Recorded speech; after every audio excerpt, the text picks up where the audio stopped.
यसुदे यसुदे। सबको जय मसीह की स्वागत है आपका प्रोग्राम गवाह यीशु में। जिस तरह बाइबल में लिखा है कि प्रभु का आत्मा मुझ पर है और उसने सुसमाचार सुनाने के लिए मेरा अभिषेक किया है। इसी तरह से हम आज आपको एक ऐसे परमेश्वर के दास के साथ मिलवाएंगे, एक ऐसे गवाह के साथ मिलवाएंगे जिनको परमेश्वर ने अपनी महिमा के लिए चुना और वो जगह जगह जाकर परमेश्वर के सुसमाचार को बांट रहे हैं और परमेश्वर की सेवकाई को कर रहे हैं। तो आइए हम मिलेंगे परमेश्वर के दास पास्टर डेविस जी के साथ। जय मसीह की पास्टर जी। जय मसीह की जी, जय मसीह की। पास्टर जी स्वागत है आपका प्रोग्राम गवाह यीशु में। बहुत बहुत धन्यवाद जी। तो पास्टर मैं सबसे पहले चाहता हूं कि आप दर्शकों को अपना इंट्रोडक्शन दीजिए कि आप कहां के रहने वाले हैं और कहां सेवकाई करते हैं। मेरा नाम डेविस है, डेविस कुमार, और मैं पिछले 13 साल से 14 साल से 2009 से मैं खुदावंद की खिदमत कर रहा हूं। और पहले मैं फिरोजपुर डिस्ट्रिक्ट मल्लावाला में रहता था और वहीं पर मैं पैदा हुआ, वहीं पर बड़ा हुआ और वहीं पर मैं खुदावंद में आया। और 2015 में हम जलंधर में शिफ्ट हुए और यहाँ पर अभी मैं सेवकाई कर रहा हूँ। खुदावंद ने कई जगहों पर मेरे लिए सेवा के लिए द्वार खोले, जैसे कि छत्तीसगढ़, महाराष्ट्र में, मुंबई में, उल्लासनगर में और शिमला में भी अभी एक महीना हुआ हमने संगति वहाँ पर भी शुरू किया है। तो अलग अलग जगहों पर मैं सेवकाई कर रहा हूँ। तो पास्टर हम जानना चाहते हैं कि मसीह में आने से पहले आपकी लाइफ कैसी थी। मसीह में आने से पहले बेसिकली जैसा भी लाइफ सबका होता है वैसे ही मेरा भी था।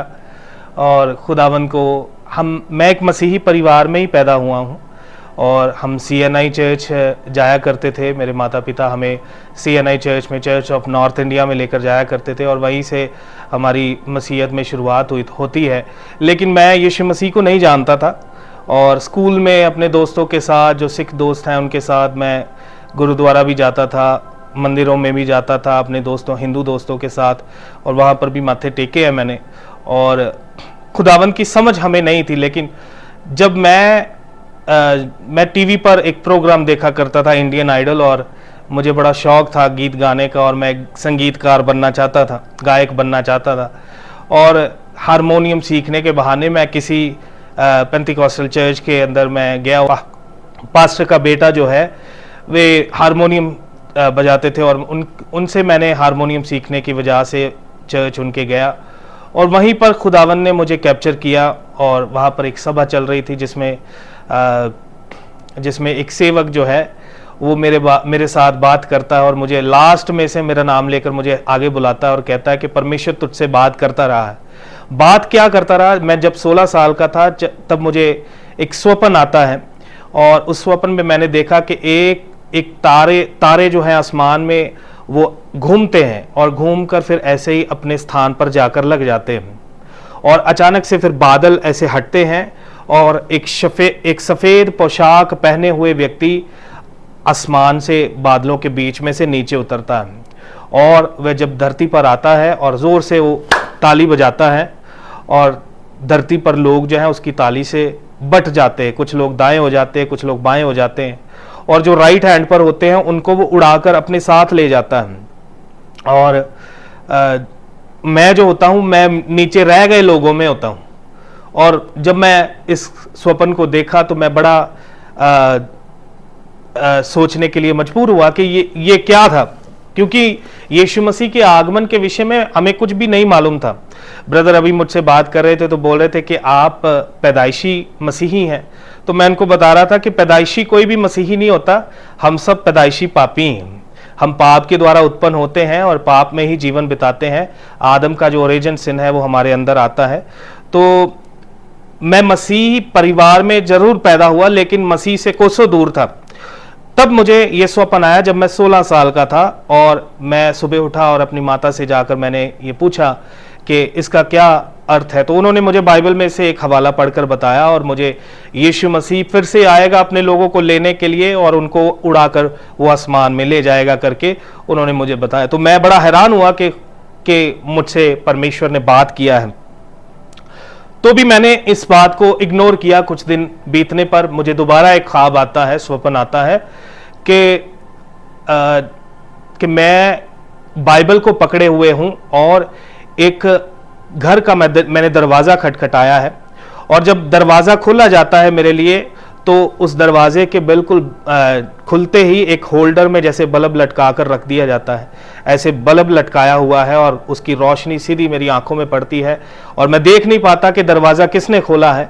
और बार बार वो व्यक्ति जिसने दरवाज़ा खोला 3-4 बार उसने मुझे बोला यशायाह 22:22, यशायाह 22:22, और ये फिर से बोला यशायाह 22:22। और मैं ऐसा क्रिश्चियन था कि मुझे ये भी मालूम नहीं था यशायाह क्या होता है।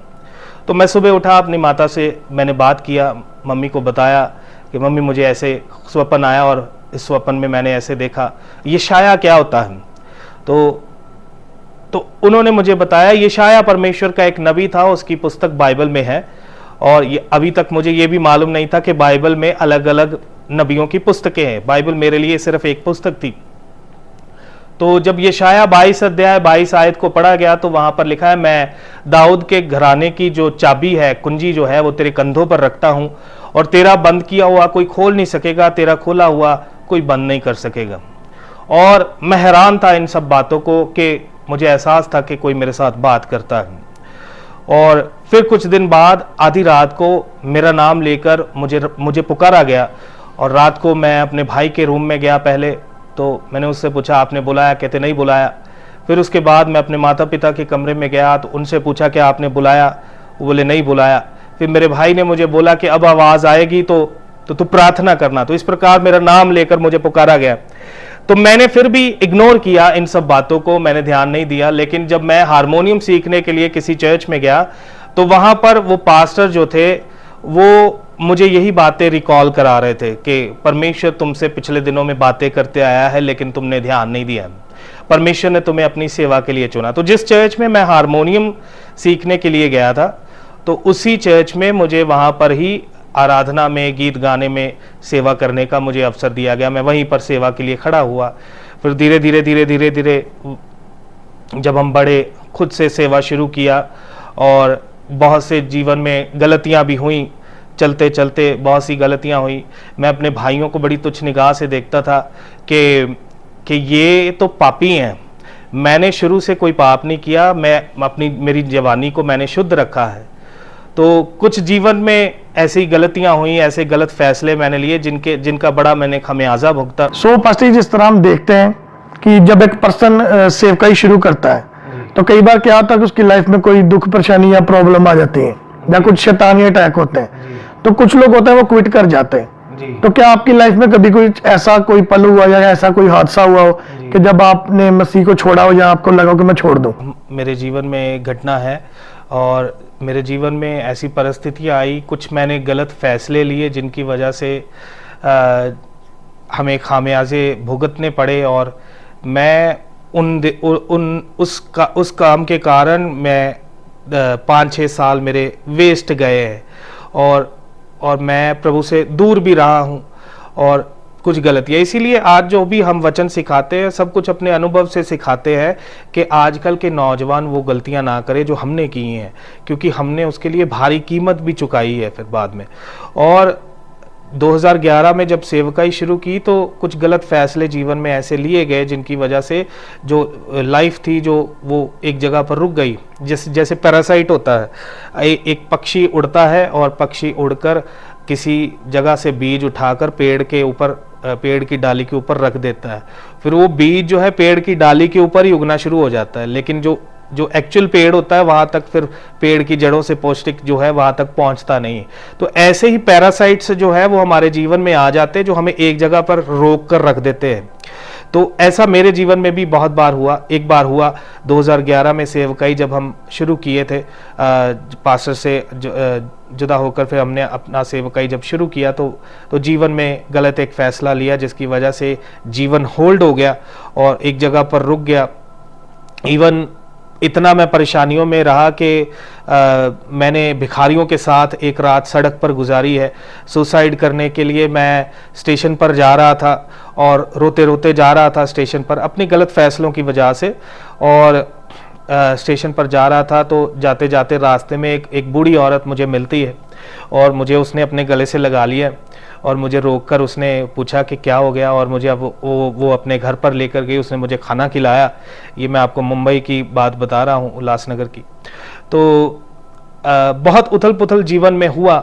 और जब वहाँ पर मैं था तो मैं वहाँ से लौटने से पहले मैं स्वप्न में देखा करता था कि मेरे बिस्तर के चारों ओर कुछ परछाइयाँ खड़ी हैं जो मेरी तरफ उंगली करके हंस रही हैं, और मैं नींद से उठकर ऐसे उनको झटक कर दूर करता था कि मुझसे दूर हो जाओ। मैं बड़ा डिस्टर्ब होता था उन दुष्ट शक्तियों के साथ। तो मैंने बाइबल भी 6 महीने से पढ़ा नहीं था, और जहाँ पर मैंने पढ़ना छोड़ा था उसके ठीक अगले वचन में जब मैंने दोबारा बाइबल को खोला तो मैंने पढ़ा 31 अध्याय उत्पत्ति उसका 3 वचन में, then the lord said to Jacob return to the land of your father and to your family and I will be with you.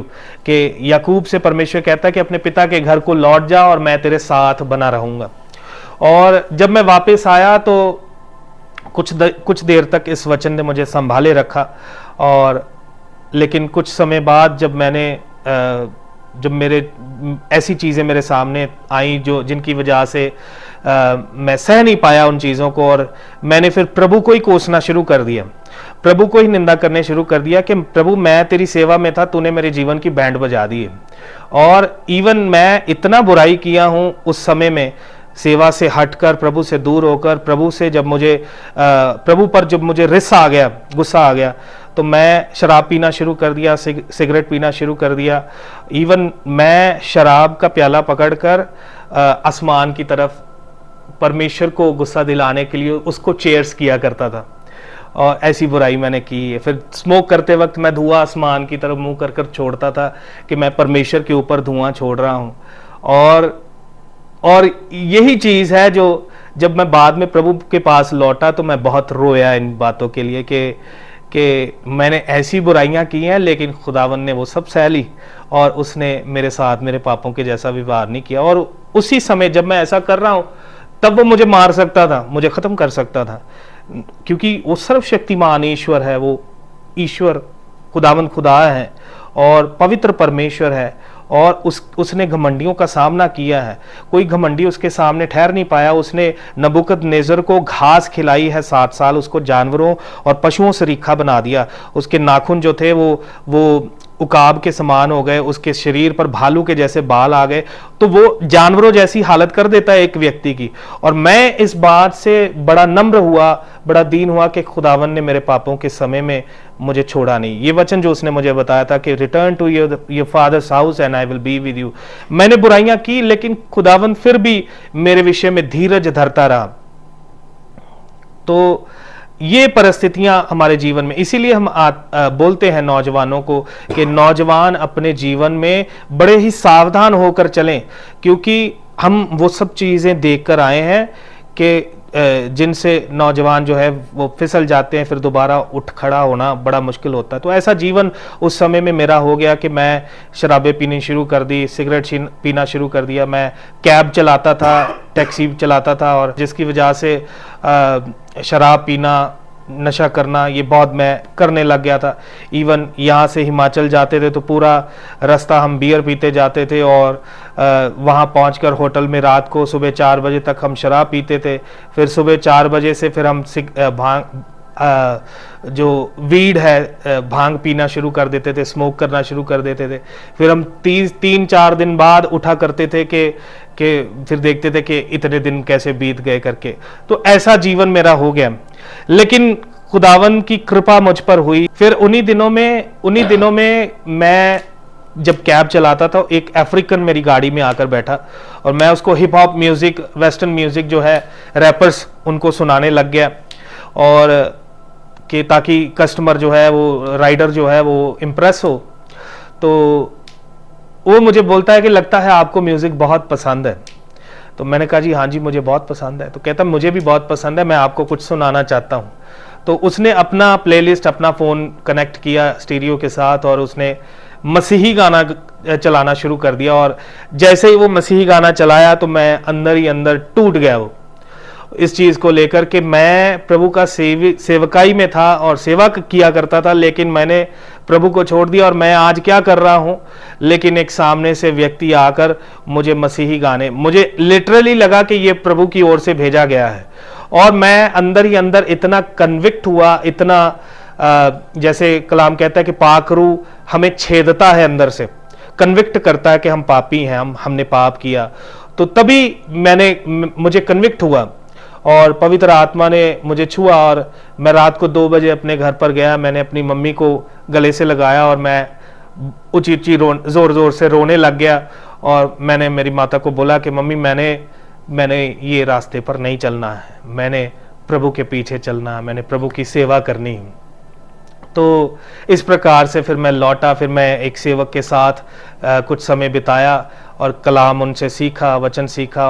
और तब जब वो सेवक स्टेज पर खड़ा होकर प्रचार करता था तो घंटों घंटे सुबह 10 से 5 बजे तक बाइबल क्लासेस होते थे।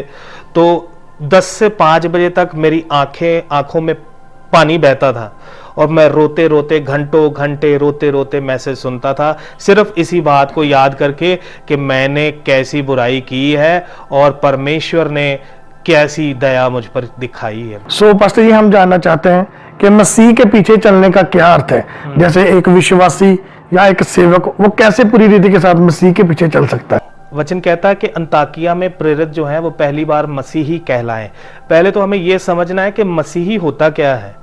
मसीह के पीछे चलने वालों को मसीही कहा जाता है ना। मैं इस बात से भी हैरान होता हूं कि जब हमारे नाम के पीछे मसीह लगता है, हम मसीह नहीं हैं, मसीही हैं। यीशु मसीह कहता है अंतिम समय में बहुत सारे झूठे मसीह आएंगे। कई ये इसी के बारे में तो नहीं कि याकूब मसीह, पतरस मसीह, यूहन्ना मसीह जो हमारे नाम है। हम मसीह नहीं हैं, हम मसीही हैं, Christian. We are not Christ, we are Christians. Christ के पीछे चलने वालों को क्रिश्चियन बोला जाता है। तो हम क्रिश्चियन हैं, मसीही हैं, जो मसीह यीशु की शिक्षा के पीछे चलते हैं। जैसे पतरस अपनी पत्री में लिखता है कि मसीह हमारे लिए चलकर हमारे लिए एक आदर्श छोड़ गया और हमें उसके पदचिन्हों पर चलना है। पदचिन्ह माने फुट स्टेप्स। जहां जहां मसीह ने कदम रखे हैं वहां वहां हमने कदम रखना है। जैसा चाल चलन मसीह यीशु का था वैसा चाल चलन हमारा होना है। जैसा स्वभाव यीशु मसीह का था वैसा स्वभाव हमारा होना है। जैसा पवित्र यीशु मसीह था वैसा पवित्र हम हो नहीं सकते हैं, लेकिन इसके यत्न में हमने रहना है कि वैसे पवित्र हम बने। क्योंकि कलाम कहता है यूहन्ना की पत्री 3 अध्याय में कि जो उस पर आशा लगाते वे अपने आप को वैसा ही पवित्र रखते जैसा वह पवित्र है। तो मसीही जीवन क्या है? मसीह के पीछे पीछे चलना, मसीह की शिक्षा के आधारित होकर चलना। लेकिन आपको ये दिखने में बहुत कम मिलेगा। ऐसा नहीं कि है नहीं, लेकिन बहुत कम मिलेगा। सो पास्टर, जिस तरह बाइबल में एक जगह पर हम पढ़ते हैं कि जब यीशु मसीह अपने चेलों को बोलते हैं कि तुम जाओ और सारी धरती पर सुसमाचार फैलाओ और पिता, पुत्र, पवित्र आत्मा के नाम से बपतिस्मा दो और लोगों को चेला बनाओ। तो रियल में सुसमाचार फैलाना क्या है?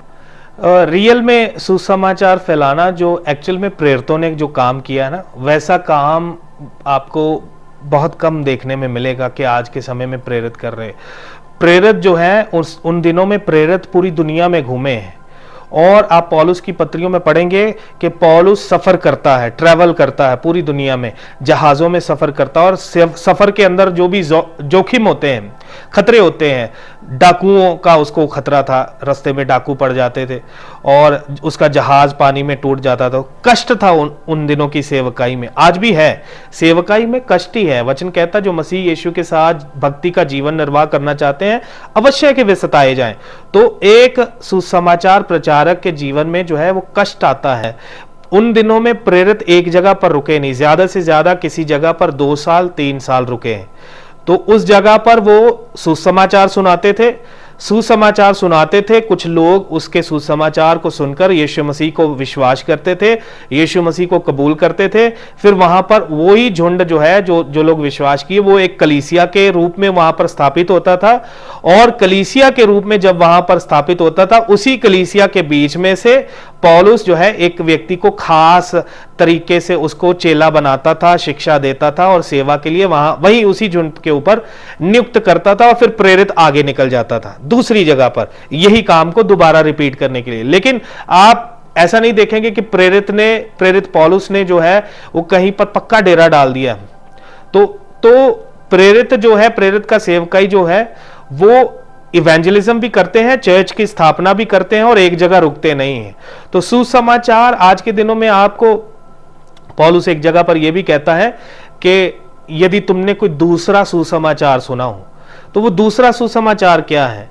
ये आप कुरिन्थियों 15 अध्याय उसका 3, 4, 5 वचन पढ़ते तो वहां पर लिखा है कि यीशु मसीह का सुसमाचार, पौलुस कहता है जैसा मुझे पहुंचा वैसे ही मैंने तुमको पहुंचा दिया। अर्थात यीशु मसीह हमारे पापों के लिए मारा गया, गाड़ा गया, तीसरे दिन मुर्दों में से जी उठा और 500 से अधिक लोगों को वो जिंदा होने के बाद दिखाई दिया। कहता सबसे आखिर में मुझे भी दिखा।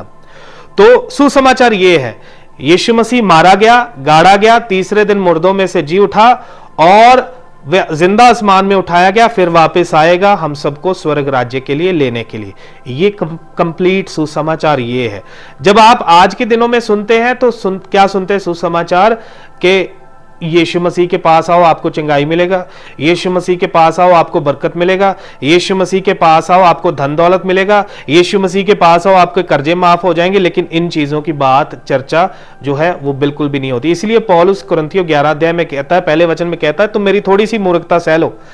तो 4 वचन में वो कहता तुम दूसरा सुसमाचार सह लेते हो, दूसरे यीशु का प्रचार सह लेते हो, दूसरा आत्मा उतरता है जो आज के समय में उतरता है, वैसा पहले कभी नहीं उतरा।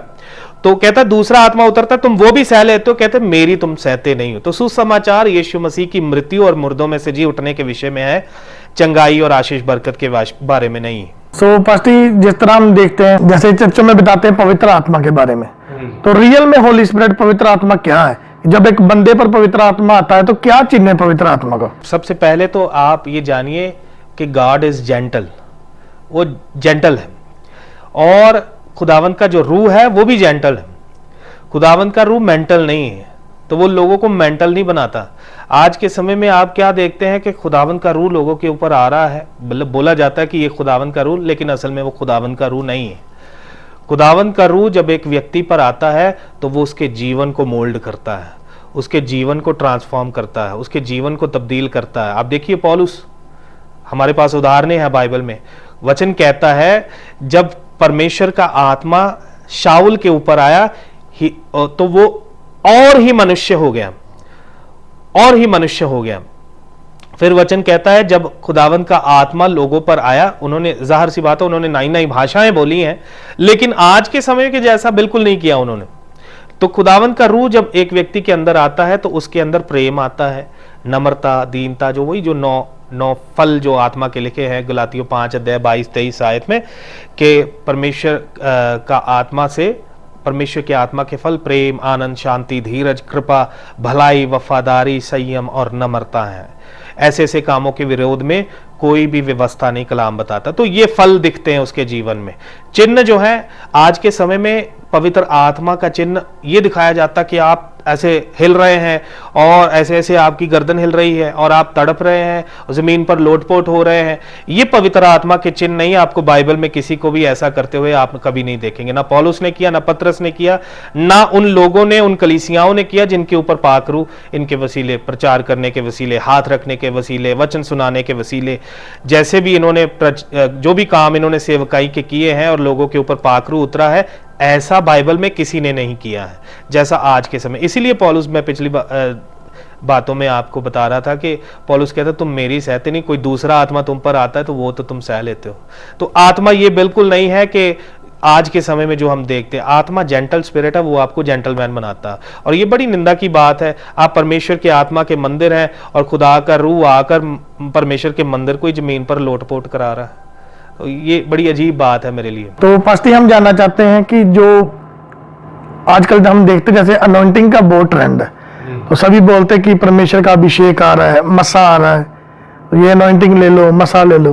तो रियल में बाइबल के अनुसार जो परमेश्वर का अभिषेक है, जब परमेश्वर की अनॉइंटिंग है, वो क्या चीज है जी? क्या वो ऐसे हम किसी के ऊपर ट्रांसफर कर सकते हैं जी? क्या ऐसे हम किसी को परमेश्वर का अभिषेक दे सकते हैं? और अगर वो अभिषेक आता भी है तो कैसे वो पता चलता कि परमेश्वर का अभिषेक है इसके ऊपर? अभिषेक जो है वो कोई मनुष्य किसी को नहीं करता है।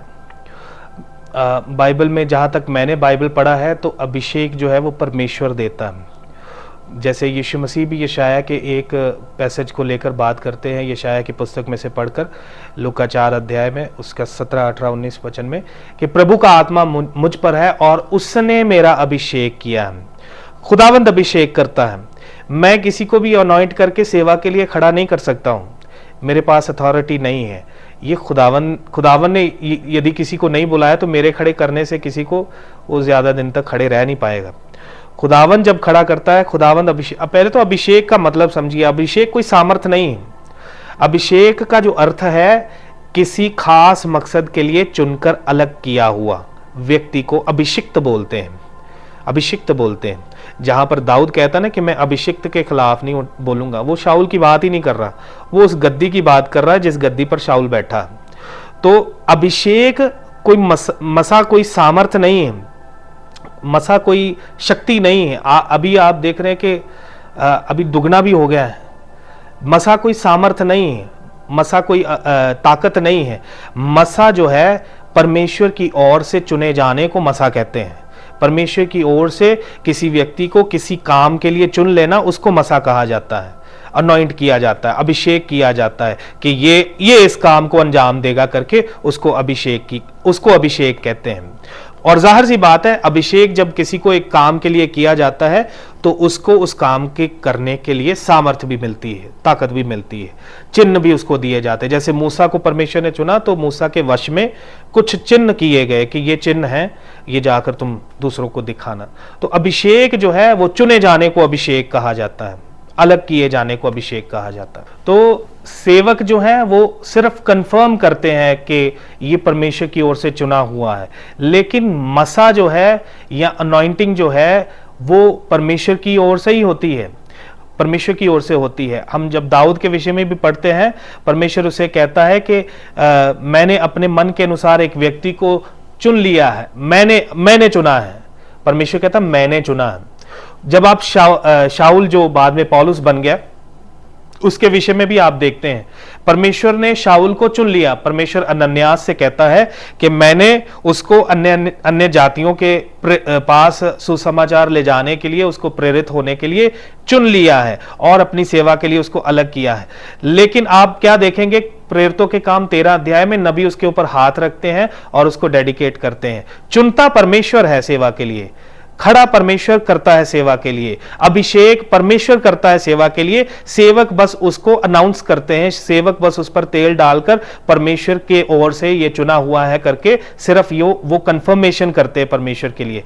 पर अभिषेक जो है ये कोई बांटने वाली चीज नहीं कि आप भीड़ों के ऊपर ऐसे बोले कि अभिषेक लीजिए, अभिषेक लीजिए। ये कोई ऐसी चीज, ये कोई प्रसाद नहीं है जो बांटा जाए। परमेश्वर चुनता है, चुनकर अलग करता है अपने खास मकसद के लिए, सेवा के लिए, तो वो अभिषेक होता है। चुने जाने को ही अनुवाद किया जाता है कि वो अभिषेक है।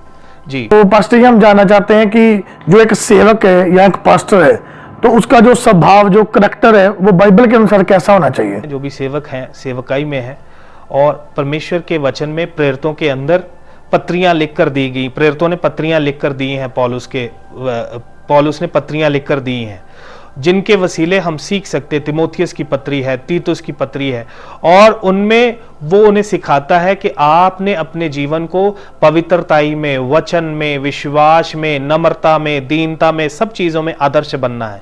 एक सेवक, उसमें लिखा है कि एक सेवक जो है मार कुटाई करने वाला नहीं होना चाहिए, मुक्केबाज नहीं होना चाहिए, 2 पत्नियों का पति नहीं होना चाहिए। उसमें लिखा है सेवक जो है वो पियक्कड़ नहीं होना चाहिए। सेवक के अंदर जो है वो मसीह की छवि दिखनी चाहिए।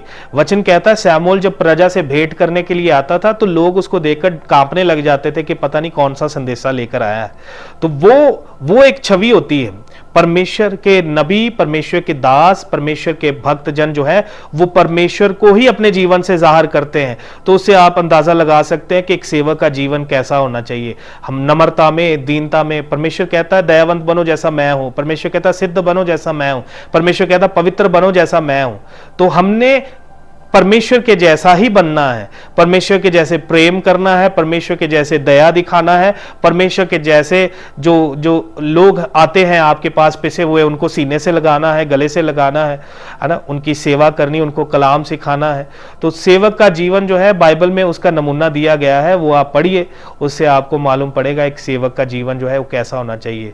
सेवक का जीवन बहुत पवित्र होना चाहिए, पवित्रताई में चलने वाला होना चाहिए, गंभीर होना चाहिए, चुटकुले मारने वाला नहीं होना चाहिए, हंसी और ठट्ठा मजाक करने वाला नहीं होना चाहिए। तो गंभीर होना चाहिए, पवित्र होना चाहिए। तो पास्टर, जिस तरह हम देखते हैं कि जिस तरह क्रिश्चियनिटी बढ़ रही है हाँ जी। और बहुत से लोग ये बोलते हैं कि ये पैसा देकर धर्म परिवर्तन करते हैं, जी। तो आपने कभी अपनी लाइफ में कभी ऐसा कुछ देखा हो कि किसी का पैसे देकर धर्म परिवर्तन किया? किसी का भी पैसे देकर या लेकर धर्म परिवर्तन नहीं होता है, और ये ज़ाहिर सी बात है, जब आप मसीह यीशु को मानना शुरू करते हैं आपके भक्ति करने के तौर तरीके बदल जाते हैं। आप फिर वैसे नहीं चलते जैसे आप पहले चलते थे, आप उन स्थानों पर नहीं जाते हैं जहां पर पहले जाया करते थे, तो बदलाव तो आते हैं, लेकिन किसी को भी पैसा देकर बदला नहीं जा सकता है। और ये एक भ्रम फैलाया गया है। इसका इतिहास मैं आपको बताता हूँ। एक विलियम नाम का मिशनरी इस भारत देश में आया था, और जब उसने देखा कि यहाँ पर कुछ ऐसी जाति के लोग हैं जो कुछ लोगों को अगर कोई बीमार हो गया या उनको कोढ़ हो गया या कोई किसी भी प्रकार का कोई रोग हो गया, मरी फैली है, तो उनको परिवार से अलग कर दिया जाता था, घर से निकाल दिया जाता था, उनको अलग बसाया जाता था, उनके बर्तन अलग हो जाते थे, कपड़े अलग हो जाते थे, सब अलग हो जाते थे। लेकिन विलियम नाम का जो एक मिशनरी भारत देश में आया, तो वो उनके लिए समोसे लेकर जाया करता था, वो उनको खाने के लिए देता था, उनको सीने से लगा लेता था, उनको मिलता था, उनके साथ बैठकर भोजन किया करता था। तो वो लोग सोचते थे कि हमारे अपने लोगों ने तो इस बीमारी की वजह से हमें छोड़ दिया, लेकिन ये कौन है जो हमें खाना भी खिलाता है, हमसे प्रेम दिखाता है। तो वो उससे पूछते थे कि क्या कारण है आप हमारे साथ ऐसा व्यवहार करते। तो वो तब उन्होंने बताया कि मुझे प्रभु यीशु मसीह की शिक्षा ऐसा करने के लिए सिखाती है। तब बहुत से लोग जो हैं वो इस शिक्षा से प्रभावित होकर यीशु मसीह को अपनाए। फिर लोगों को दिक्कत ये हुई कि उन्होंने समोसे देकर उनको यीशु मसीह पर ले आए हैं, ये यीशु मसीह के पीछे चलने लगा दिया है। लेकिन ऐसा नहीं है। मसीह लोग अपना प्रेम भावना से प्रेम भाव दिखाते हैं, प्रेम दिखाते हैं, और त्यागे हुओं को, छोड़े हुओं को वो सीने से लगाते हैं। इसलिए लोग मसीह यीशु की शिक्षा से प्रभावित होकर यीशु मसीह को मानते हैं। कोई भी किसी को लालच देकर या पैसे देकर मसीही नहीं बनाता। तो पास्टर जी, जो लोग अभी भी अंधकार में फंसे हैं या अभी भी किसी पाप में फंसे, आप उनके लिए क्या मैसेज देना चाहते हैं? अपने जीवन को मसीह यीशु को दीजिए, और मेरे जीवन को जैसे खुदावन ने बदला, मैं ये मानता हूँ अगर वो मुझे बदल सकता है तो वो सबको बदल सकता है, वो किसी को भी बदल सकता है, बुरे से बुरे व्यक्ति को भी बदल सकता है। एक उदाहरण मैं आपको दूंगा।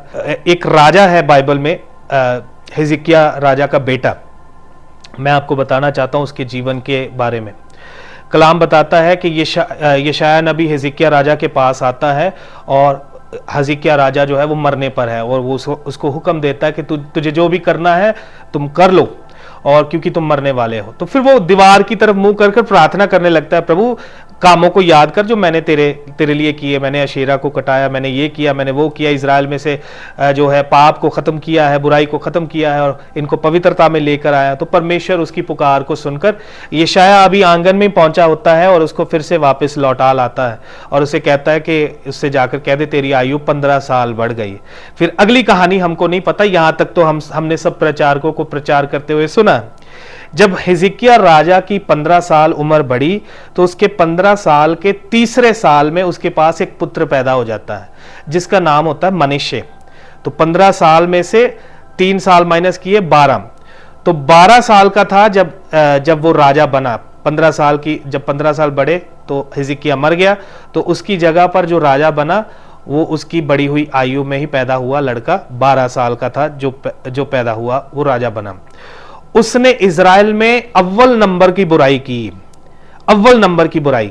उसने इजराइल की गलियों में, यरूशलेम में मासूम लोगों का खून बहाया। जो मूर्तियां जो हिजकिय्याह राजा ने तुड़वाई थी उनको फिर से स्थापित किया, और इनोसेंट ब्लड शेड किया। उसने बहुत लोगों को मारा, और यहां तक कि उसने अपने बेटे को भी मोलेक देवता के आगे आग में उसने बलिदान कर दिया। ऐसी बुराई उसने की। लेकिन परमेश्वर का क्रोध उस पर भड़का। परमेश्वर ने बेबीलोनियों को भेजा। बेबीलोनी उसको जंजीर में बांधकर बेबीलोन में ले गए, और वहां पर वो बेबीलोन में जंजीरों से जकड़ा हुआ परमेश्वर से प्रार्थना करता है, हे प्रभु मेरे अपराधों को क्षमा कर, मुझे क्षमा कर दे। तो कलाम गवाही देता है कि परमेश्वर ने ना सिर्फ उसके पापों को क्षमा किया, बल्कि उसको वापस इजराइल में लौटा कर भी लाया, और ना सिर्फ लौटा कर लाया, उसको उसकी गद्दी भी वापस दी, फिर से उसको राजा बनाया। तो यही वचन की जो सच्चाई है। वचन कहता है चाहे तुम्हारे लाल रंग के पाप हो, बैंजनी रंग के पाप हो, डार्केस्ट से डार्केस्ट पाप यदि हमने किए हैं, तो खुदावंद का लहू जो है वो सक्षम है, योग्य है उन सारे अपराधों को, सारे पापों को क्षमा करने के लिए।